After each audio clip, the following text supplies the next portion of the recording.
দুধ পিঠা দুধ পিঠা কত করে বিক্রি করছেন? 10 টাকা।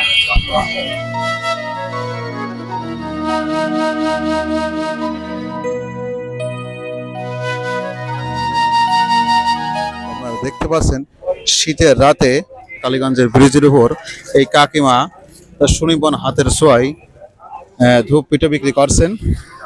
তো কাকি, এই ধূপ পিঠা কিভাবে তৈরি হয়? দুধ দেই, পাটালি দেই, দিয়ে তীর করে বিক্রি করি। পানি দিয়ে গুঁড়ো মাখাইতে হয়, দুধ পানি দিয়ে গুঁড়ো মাখাইতে হয়, বাকি হচ্ছে পাটালি দিতে দিয়ে তুলতে হয়। আপনার দিন কেমন ইনকাম হয়? দিন 500-600 হয়। 500-600।